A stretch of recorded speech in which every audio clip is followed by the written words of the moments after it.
I'm David Carroll. I'm grandson of Christopher Yarra Duffy, and I'm here to tell the story with my nephew about my grandfather who was shot on Bloody Sunday in Croke Park, and who went on later to become a Dublin footballer and a significant Dublin footballer in the club scene as well in the late 20s and 30s. I suppose the story starts with Christopher, who was born in Sheriff Place in Sheriff Street in North Inner City, and he got the nickname Yarra because he used to play on a boat off the docks, and his mother called him Yarra because the boat was called Yarra. And the Yarra is a river, I think, flowing through Melbourne in Australia. So the story begins, I suppose, as a 15-year-old coming here on Bloody Sunday to watch Dublin and Tipperary with his brother Dan. And from what we know, he was in the railway end down behind me. He was obsessed with football. I think as a person, he would admit himself he didn't have too much time for school, but was completely obsessed with his football, and led to him, I suppose, becoming such a significant player later on.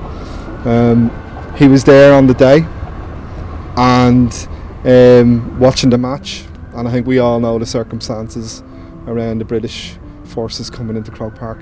He was actually shot in the back of the neck at the base of his head, just above his spine. We think it was a .22mm bullet.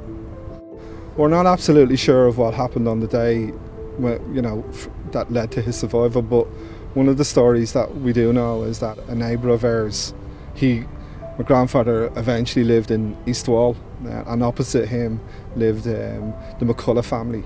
And Mrs. McCullough's father actually pulled my grandfather out of the crowd that day and brought him to safety, even though he was so seriously injured.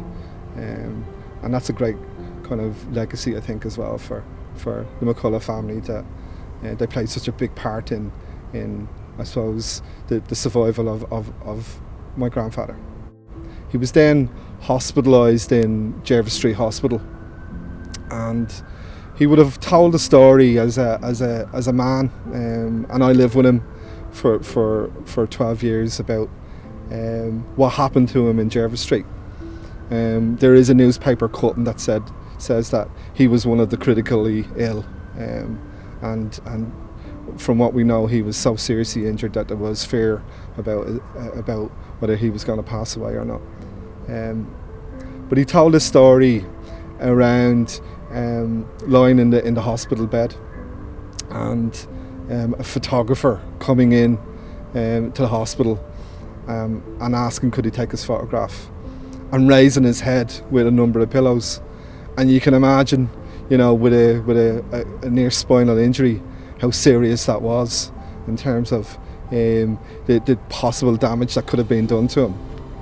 And the story went that in came the professor who was looking after his care, grabbed the camera and grabbed the journalist and threw him out the front door with his camera. So we always thought, well, this is just a story. And the family started to look into the whole history, looking into Bloody Sunday after he had passed away. And I was going through the cuttings or the archives in the National Library, and what did I come across but the photograph of him lying in the bed, looking up as a 15-year-old into the camera.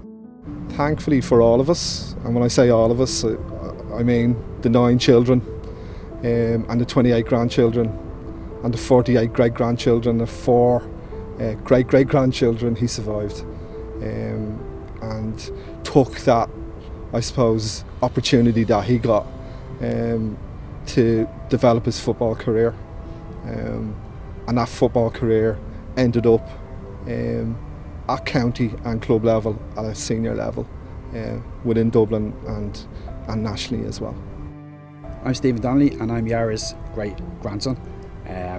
Yarra played for St Joseph's and Dublin, and he was very unlucky not to make an All-Ireland final. He made 2 semi-finals with Dublin in 1932 and 1933.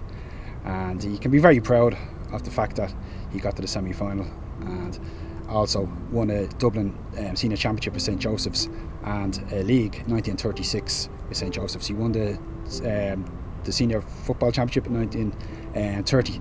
1932 he won the Leinster final with Dublin here in Croke Park against Wexford after a replay, and went on to the semi-final of the All-Ireland against Kerry, and they were very, very unlucky.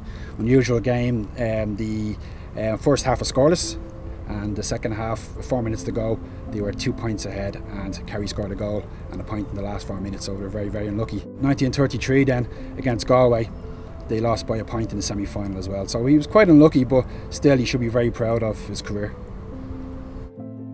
I suppose we never really commemorated him, and he was never fully recognised for the legacy that he had and the football career that he had. He was in 2 All-Irelands semi-finals. He was in a league final, but never quite got across the line of that huge prize of an All-Ireland medal. And I think for us, the fact that we're keeping his memory alive as part of this whole significant event for the whole country, because we know how much Bloody Sunday means to the whole country, and we know how significant it is for the GAA and the victims and the survivors.